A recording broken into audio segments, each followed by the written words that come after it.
Episode 7 की starting में song सियो का वेट कर रहा होता है, पर सियो जैसे ही सॉन्ग को देखता है तो उसे इग्नोर कर कर वहाँ से जाने लगता है। तो सॉन्ग फौरन से उसका हाथ पकड़ लेता है और उसे कहता है, अगर मैं तुम्हें बुलाऊं तो मुझे रिस्पॉन्स दिया करो। सियो कहता है, तुमने मुझे खुद ही कहा था कि मैं डर्टी हूँ, तो मैं तुम्हें कैसे रिस्पॉन्स देता। बट जैसे ही वो सॉन्ग के फेस की तरफ देखता है तो उसे कहता है, तुम्हें क्या हुआ, ये तुम्हारे साथ किसने किया। सॉन्ग कहता है, तुम मेरे साथ ऐसा क्यों कर रहे हो। तो सियो कहता है, तुम खुद ही तो चाहते थे कि मैं तुम्हारे साथ ऐसे करूं। सॉन्ग कहता है, कल तुमने मुझे किस किया और आज तुम ऐसे मुझे इग्नोर कर रहे हो जैसे मैं एग्जिस्ट ही नहीं करता। तो सियो कहता है, वो किस करके ही मैं पछता रहा हूँ, काश मैं अपना प्यार अपने तक ही रखता, तो शायद आज भी हम दोनों एक दूसरे के साथ सही होते। तो सॉन्ग कहता है, तुम्हारा ये बिहेवियर मेरे लिए और भी ज्यादा मुश्किल हो गया है। एंड देन सोचता है, तुम वो वाहिद लड़के थे जो हमेशा मेरी तरफ देखकर स्माइल करते थे। हर कोई मुझे अनकंफर्टेबल फील करवाता था, बट मुझे कभी भी अनकंफर्टेबल तुम्हारे साथ फील नहीं हुआ था। बट अब प्लीज मेरे साथ ऐसा बिहेवियर मत करो, मैं ये नहीं सह सकता। एंड देन ये कहते हुए इसे हक कर लेता है। तो सियो कहता है, डोंट वरी, मैं आज से तुम्हें कभी भी इग्नोर नहीं करूंगा। ये बात सुनकर सॉन्ग कहता है, अब तो मुझे रिलेशनशिप के लिए मत कहना। तो सियो कहता है, मैं तुम्हें नहीं कहता और ना ही तुम्हें अचानक से किस करूंगा। देन सॉन्ग कहता है, अब मुझे छोड़ो, मुझे जाने दो। तो सियो कहता है, थोड़ी देर मुझे हक करने दो। दूसरी तरफ जून हान को किस करता है, बट हान तो एक बहुत ही वियर्ड रिएक्शन देता है। वो अपने लिप्स को साफ करता हुआ फौरन वहां से चला जाता है। इस दिन के बाद जून कहता है, सब कुछ पहले जैसा हो गया। हान ने मुझे इग्नोर करना स्टार्ट कर दिया, वो कभी मुझसे बात नहीं करता था। काश मैं उसे किस ना करता, तो शायद आज वो मेरा एक अच्छा दोस्त बना रहता। अब ये बातें सोचने का क्या फायदा, क्योंकि अब तो बहुत देर हो चुकी है। और ये सोचते सोचते बहुत ज्यादा दुखी हो जाता है। नेक्स्ट यून जब स्कूल में आता है तो सॉन्ग उसे बताता है, स्कूल में एक फेस्टिवल होने वाला है और मैं चाहता हूँ कि इस फेस्टिवल में हम लोग पार्टिसिपेट करें। यून कहता है, मुझे नहीं लगता इस बार हान हमारे साथ फेस्टिवल में पार्टिसिपेट करेगा। तो सियो कहता है, हम उसे मना लेंगे, चलो आज स्कूल के बाद उसके घर चलते हैं। तो यून कहता है, नहीं, मैं नहीं जाना चाहता, क्योंकि मुझे लगता है वो शायद मुझे कभी देखना भी पसंद नहीं करेगा। सियो कहता है, तुम्हें उसका यूनिफॉर्म भी रिटर्न करना है, तो प्लीज प्लीज मेरे साथ चलो। इतनी जिद करने के बाद जून को उसके साथ जाना पड़ जाता है। जब ये दोनों अपार्टमेंट के बाहर पहुंचते हैं तो काफी देर डोर नॉक करते हैं, पर जब हान डोर ओपन नहीं करता तो सियो पासवर्ड ट्राई करने लगता है। तो फौरन से जून कहता है, हमें किसी के भी घर में ऐसा नहीं घुसना चाहिए। सियो कहता है, तुम भी तो ऐसे ही घुसे थे, कुछ नहीं होता, हमें ट्राई करना चाहिए। एंड देन जब वो पासवर्ड ट्राई करते हैं तो डोर ओपन नहीं होता। तो सियो कहता है, मेरे ख्याल से उसने पासवर्ड चेंज कर दिया, अब हमारे पास लास्ट ऑप्शन यही है कि हम उसके अंकल के बार में चलें। और वो जून को लेकर बार में आ जाता है। जब वो दोनों बार में पहुंचते हैं तो अंकल उन्हें मिल्क ऑफर करते हैं। तो ये दोनों कहते हैं, बार में मिल्क पीना बहुत ज्यादा एम्बैरेसिंग है। बट हान के अंकल कहते हैं, तुम लोग अभी अंडर एज हो। इसके बाद अंकल जून को कहते हैं, तुम वही स्टूडेंट हो ना जो स्कूल में न्यू हो। ये बात सुनकर जून कहता है, क्या आपको हान ने मेरे बारे में कुछ बताया। तो अंकल कहते हैं, हान ने बताया कि तुम इतने ज्यादा अनाइंग हो कि मैं अपना स्कूल भी चेंज करना चाहता हूँ। तो यून कहता है, सीरियसली, हान ने मेरे बारे में ऐसा कहा। तो अंकल कहते हैं, नहीं नहीं, मैं तो मजाक कर रहा था। इसके बाद यून एक पिक्चर देखता है और अंकल से पूछता है कि ये कौन है। तो अंकल बताते हैं, ये हान और उसका ब्रदर है, बट 2 साल पहले ही इसके ब्रदर की डेथ हो गई। तो यून और सियो कहते हैं, I am sorry. And then June पूछता है, रेस्टरूम किधर है। तो अंकल उसे डायरेक्शन बता देते हैं। यून बाहर जाकर खड़ा हो जाता है। उसी वक्त हान आ जाता है। हान यून को देखते हुए कहता है, तुम यहाँ क्यों आए। तो यून कहता है, मुझे तुमसे बात करनी है। हान कहता है, तुम मुझे स्टॉप कर रहे हो और अब तो तुम मेरे अंकल के स्टोर पर भी पहुंच गए। मैंने तुम्हारे साथ अच्छा बिहेव करना स्टार्ट किया, तुमने तो मुझे कुछ और ही समझ लिया। ये बात सुनकर यून कहता है, हान, क्या वाकई में तुम मेरे लिए कुछ फील नहीं करते। तो हान कहता है, क्या तुम पागल हो गए हो, तुमने क्या मुझे कोई लड़की समझ रखा है, या शायद खुद को तुम एक लड़की समझते हो। एंड देन उसे टच करने लग जाता है। यून कहता है, प्लीज मुझे ऐसे मत करो।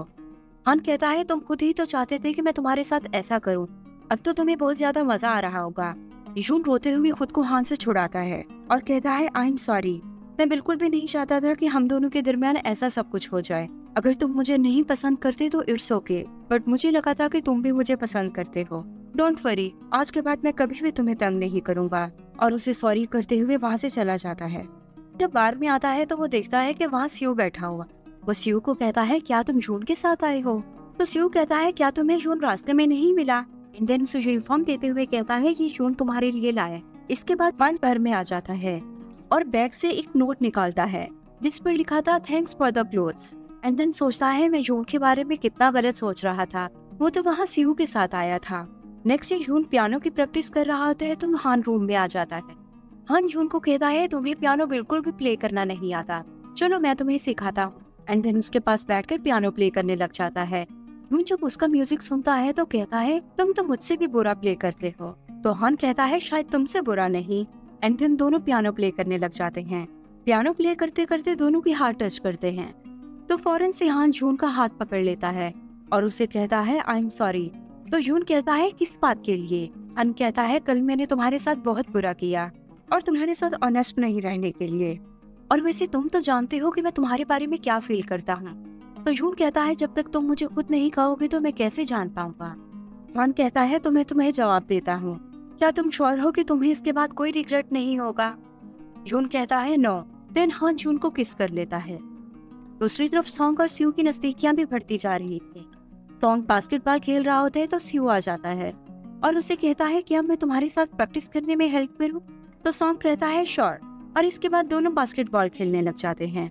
बास्केटबॉल खेलते खेलते सियू सॉन्ग को हक कर लेता है तो सॉन्ग कहता है ऐसे मत करो, हमें कोई देख लेगा। सियू कहता है कोई भी नहीं देखता और उसे बार बार टीज करने लग जाता है।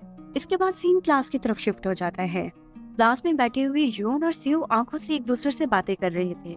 इसी दौरान टीचर क्लास में अटेंडेंस ले रही थी। टीचर जब यून का नाम लेती हैं तो यून को पता ही नहीं चलता क्योंकि वो तो हान के साथ बिजी था। जब यून को रियलाइज होता है कि टीचर ने उसका नाम लिया है तो वो ऊंची आवाज से कहता है आई एम प्रेजेंट। ये बात सुनकर सब स्टूडेंट्स हंसने लग जाते हैं। टीचर कहते हैं आज तुम बहुत ज्यादा एनर्जेटिक हो। इसके बाद टीचर कहती है कि सब स्टूडेंट्स फेस्टिवल की तैयारी करें। क्लास के बाद सियू अपने पुराने टीममेट के पास जाकर कहता है कि तुम हमारे साथ फेस्टिवल में पार्ट लोगे? तो वो कहता है नहीं, इस बार मैं अकेला ही पार्ट लूंगा। ये बात सुनकर सियू काफी टेंशन में आ जाता है। एंड देन यून और हान को कहता है कि हमें फेस्टिवल में पार्ट लेना है और इसके लिए हमें एक सॉन्ग लिखना होगा। क्या तुम लोगों ने कभी कोई सॉन्ग लिखा है? हान और यून एक दूसरे से फ्लर्ट करते हुए कहते हैं क्या तुमने लिखा है? नहीं, मैंने तो नहीं लिखा, और एक दूसरे की तरफ देखकर हंसने लग जाते हैं। तो सियू कहता है मुझे हर हाल में इस फेस्टिवल को जीतना है क्योंकि इस फेस्टिवल को जीतने से एक एयर पैड मिलेगा और मुझे वो एयर पैड चाहिए, बट हमारे हालात से लग नहीं रहा कि हम लोग जीत पाएंगे। रात को यून अपने रूम में बैठा होता है तो उसे अचानक से याद आता है कि उसके ब्रदर ने एक दफा उसे सामान दिया था जिसमें उसने बताया था कि उसने कुछ सॉन्ग्स की लिरिक्स लिखी हुई हैं। तो वो वही सामान ओपन करता है। उस सामान में उसे एक सॉन्ग नजर आता है जिसके ऊपर लिखा था जस्ट फॉर टू। यून ये देखकर हैरान हो जाता है क्योंकि उसका ब्रदर तो क्लासिकल म्यूजिक प्ले करता था, बट इसमें जैज म्यूजिक क्यों था? नेक्स्ट डे हान और यून म्यूजिक रूम में आते हैं तो हान यून की काफी क्लोज हो जाता है। ये देखकर यून कहता है तुम क्या सोच रहे हो? तो हान फौरन उसे किस करने लगता है, बट यून उसके लिप्स पर फिंगर रख लेता है और उसे कहता है हमें कोई देख लेगा। बट हान कहता है मुझे तुम्हें किस करना है। तो यून कहता है बाद में करना। हान कहता है बाद में कब? इसके बाद हान पूछता है क्या तुमने कोई सॉन्ग लिखा? तो यून कहता है ये बहुत ज्यादा डिफिकल्ट है। हान कहता है ये बात तो है, और इसके बाद पियानो प्ले करने लग जाता है। यून जब वो म्यूजिक सुनता है तो पूछता है ये म्यूजिक किसने लिखा? तो हान बताता है मेरे ब्रदर ने। यून पूछता है इसका टाइटल क्या है? तो हान कहता है मुझे इसका टाइटल तो याद नहीं है। इतनी ही देर में सियू आ जाता है और वो दिखाता है पूरी रात लगाकर उसने जो सॉन्ग लिखा। पर जैसे ही वो सियू का सॉन्ग सुनता है तो वो कहता है तुम्हारा सॉन्ग सुनकर तो मेरे कानों के पर्दे ही फट जाएंगे। इसके बाद तीनों ग्राउंड में आ जाते हैं। सियू कहता है इस वीकेंड तक हमें सॉन्ग लिखना होगा, और ये कहकर वहाँ से चला जाता है। सियू के जाने के बाद हान यून से कहता है क्या कोई बात है तो तुम मुझसे शेयर कर सकते हो। यून कहता है नहीं, कोई बात भी नहीं है। तो हान कहता है हम दोनों ने एक दूसरे से प्रॉमिस किया है कि हम दोनों एक दूसरे के साथ ऑनेस्ट रहेंगे। यून कहता है क्या वाकई में वो तुम्हारे ब्रदर ने सॉन्ग लिखा था? तो हान कहता है हाँ, मेरे ब्रदर ने सुसाइड करने से पहले वो सॉन्ग लिखा था। रात को यून दोबारा से वो सॉन्ग देखता है एंड देन उसे उस सामान में एक पिक्चर मिलती है। वो पिक्चर हान और उसके ब्रदर की होती है। वो पिक्चर देखने से यून को ये तो फील हो जाता है कि मेरे ब्रदर और हान के ब्रदर में फ्रेंडशिप से ज्यादा कोई रिश्ता था। जब वो पिक्चर देख रहा होता है तो उसी वक्त उसका ब्रदर आ जाता है। और यहाँ हमारा सेकंड लास्ट एपिसोड कंप्लीट हो जाता है। Stay tuned to my channel for the last episode.